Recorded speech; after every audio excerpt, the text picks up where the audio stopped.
as part of my work, I run leadership development programs, one of which is for emerging leaders. And it's a mixture of people from all over our business, men and women, at the earliest stages of their leadership journey. One of the first things we ask them to do is to do a presentation on something they're passionate about. It doesn't have to be work related at all. And what that is incredible at doing is just giving people the opportunity to talk really authentically from deep inside themselves. And what we've learned from that is that, by exercising those muscles, you can start to experience physiologically as well as psychologically what it means to be yourself, if that makes sense.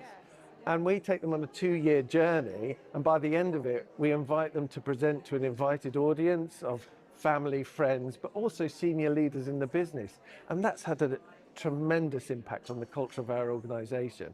But I think that speaks to this point of, it's not about trying to create a sausage factory where you're churning out identical leaders with the same beliefs, from the same backgrounds and all the rest of it. It's saying, who am I?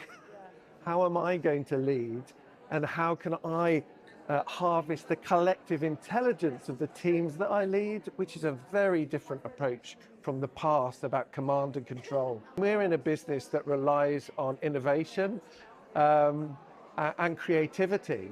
So it makes no sense to put on a pedestal a kind of paradigm of leadership that would make us believe that because we've got a fancy title and because we've got authority that we have all the answers.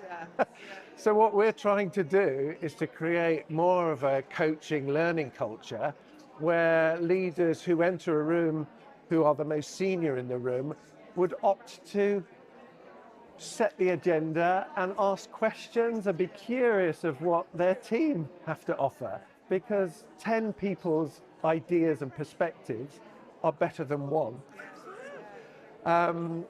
And that's my passionate belief, is that that's what we should be doing in our organizations and in our meeting rooms all over the world, actually. We should think about the way in which we do that. Are they inclusive?